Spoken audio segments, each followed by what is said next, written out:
Listen up, partners. This is Good, Bad, Ugly on World Improv Network.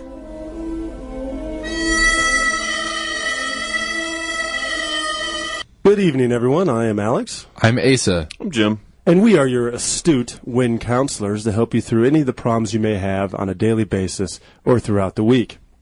So, we got a good one here from Mark from Denver, who writes, Dear WIN, I want to get rich, but all my education isn't getting me anywhere. What should I do?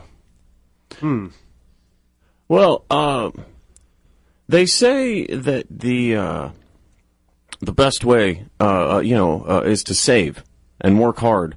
So I suggest just start at the bottom. Maybe you don't work in your chosen field, but pick a company. Maybe work at a Target or a Walmart and start as a greeter and just work your way up. I don't know how old Mark is, but you've probably got some time. Asa, what do you think? There's no time. There's no time to start at the bottom nowadays. You just shoot for the top. That's true. Here's what you do. Yeah, they say that where there's an empty seat, fill it. So here's what you do. For a moment, you get a job as a janitor. Right. In a very impressive office building. You find out where the CEO of a company works, where their office is. Right. You become a janitor in that building so that you have access to all the levels of the floor. Or all the levels of the building, And then what you do is you wait for the CEO to go on lunch break, and beneath your janitor suit, you have a regular suit and tie. Like a full three-piece suit tie setup. Like Exactly. the CEO would have. Exactly. And so when that CEO leaves their desk to go on lunch, you go and you take a seat in their chair, and bam, now you're CEO. They left their position. That's finders keepers. Yeah. Absolutely. That's how it works. And you just own it at that point. So you basically just take on the role and you start giving orders and you start running the company Yeah. during the lunch break. Fake it till you make it. But hey, you didn't have to fake it for too long because you weren't really a janitor. You were just a CEO in waiting. Oh, I like that. Well, Winner, I would say that's a pretty good idea, and I would steer away from Jim's suggestion because that might take you 40 years. I would say come up with your own currency. Okay, so if you come up with your own currency, kind of like Bitcoins, and then you find people that are willing and stupid enough to trade them with you, you can then print as much as you want, therefore accumulate as much as you want, therefore become as rich as you want. And at the end of the day, you'll be the richest person in your own currency. And any currency throughout history has started that way. So all you have to do is hoard your own currency. You can be like the Romans, the Greeks, or anyone else. And then you'll be rich overnight. So that's what I would suggest. But, you decide. Well, let's do a quick one here. We have Jack from Chicago. He says, Dear Win, my mother is going to get a divorce from my father, and I don't want that to happen. What should I do? I am 21 years old. Asa?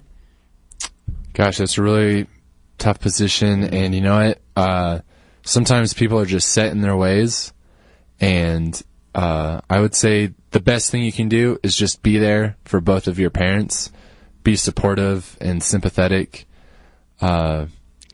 Because no matter how it turns out, the important thing is to maintain your relationships with your parents. Well, I would say, Winner, you have another option. You can just disown them both, and then you don't have to worry about the stress of them getting divorced. And at which point in time, then you're kind of free to just have your own thoughts and live your life and not worry about having to see either one of them or the guilt trips that are associated with them. Neither. You want to keep them together. So I would say the easiest way, the biggest reason couples stay together, I think, is generally kids. So I would say harvest some of your father's genetic material and artificially inseminate your mother so that they're going to have another child and will be forced to stay together for that child. That's interesting.